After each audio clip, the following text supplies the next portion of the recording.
inaugural address, presidents have talked about hope, about equal opportunity, and about improvements for America.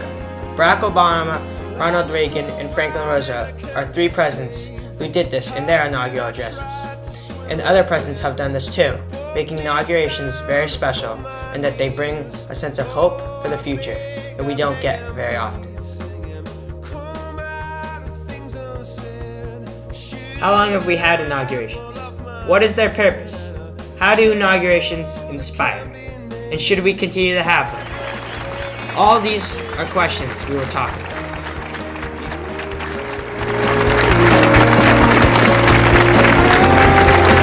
I am prepared, under my constitutional duty, to recommend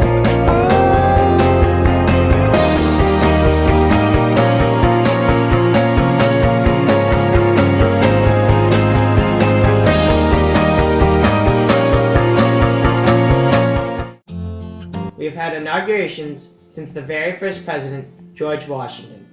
Like a lot of other things about the presidency, Washington had to figure out what was the right thing to say and to do at the first inauguration. And what he said has set the tone for all presidents since then. Calvin Coolidge's inauguration in 1925 was the very first to be broadcasted over radio waves. In 1949, President Harry S. Truman was the first to deliver his inaugural address to a televised audience. Kennedy would be the first to do so on a color television in 1961. Oh, I believe in yesterday. Suddenly,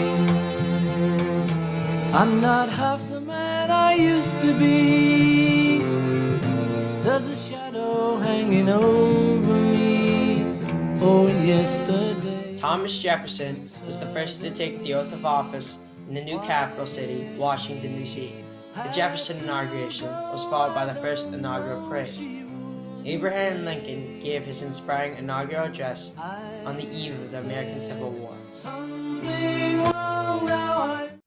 The Great Depression started in 1929, when the stock market crashed and billions of dollars invested in the market were lost. As a result of the crash, unemployment went up. People lost their homes, people were very poor and could not afford the basics of life. 50% of the children in the United States did not have adequate food, shelter, clothing, or medical care. Some went hungry. The government took no action to help people, and people began to protest in the streets. Many people had to go to soup kitchens to get food. The lines were very long. People would spend all day waiting just to get one small meal.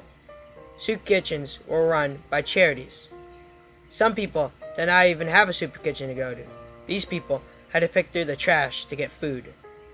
In the 1920s, there were no governmental programs to help those who had fallen on hard times. This began to change when Franklin Roosevelt was elected president. In the election of 1932, Roosevelt traveled 9,000 miles across the country on his personal train, preaching a gospel of salvation by government action, though he also promised to cut government spending. FDR told people that the government needed to take action and not just wait around for things to improve. He was calm and like a promising businessman.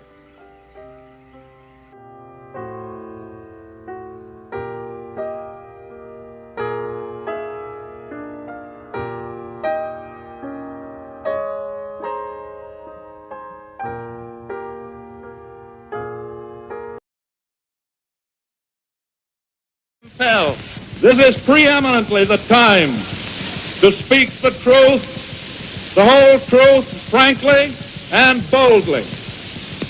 Nor need we shrink from honestly facing conditions in our country today.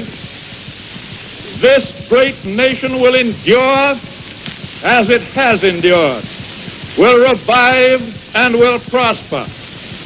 So first of all, let me assert my firm belief that the only thing we have to fear is fear itself. The inauguration of President Ronald Reagan came after another difficult period in American history, a period that was dominated by the Iran hostage crisis. The crisis began on November 4th, 1979, when a crowd of about 500 seized the American embassy. Of approximately 90 people inside the embassy, 52 were taken hostage. In response to the seizure of the hostages, President Jimmy Carter applied economic pressure by halting U.S. imports of oil from Iran and freezing Iranian government property in the United States. At the same time, he began several diplomatic initiatives to free the hostages, all of which proved unsuccessful. On April 24, 1980, the United States attempted a rescue mission that failed. After 3 of 8 helicopters were damaged in the sandstorm, the operation was aborted. 8 people were killed during the evacuation. While the hostage crisis was going on, there was also troubles in the U.S. economy. Gas prices were going up, and so was the price of everything else. The economy was going through a period that was called inflation. The hostage crisis and inflation in the economy combined to lead to Ronald Reagan's defeat of the incumbent President Jimmy Carter in the election of 1980.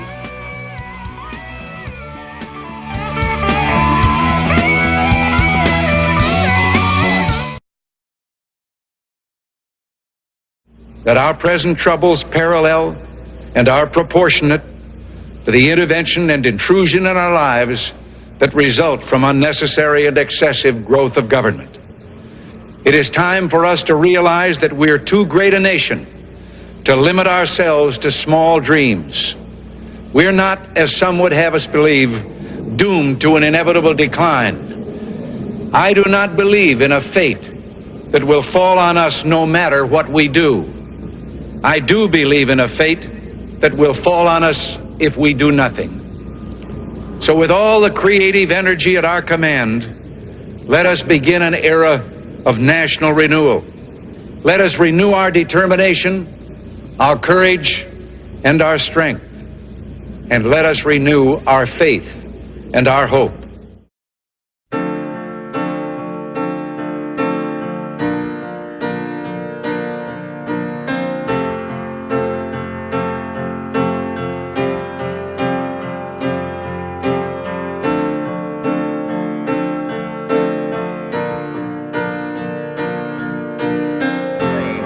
Bearing our prisoners left Iranian airspace and are now free.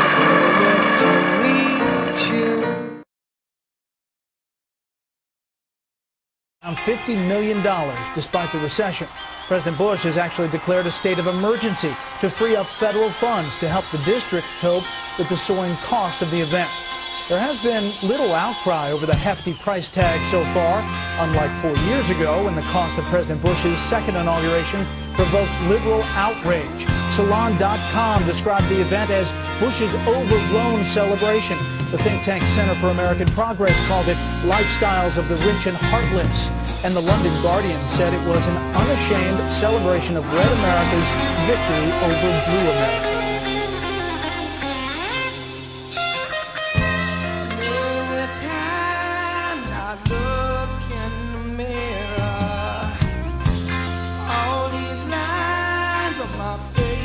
Getting clearer. The past is gone.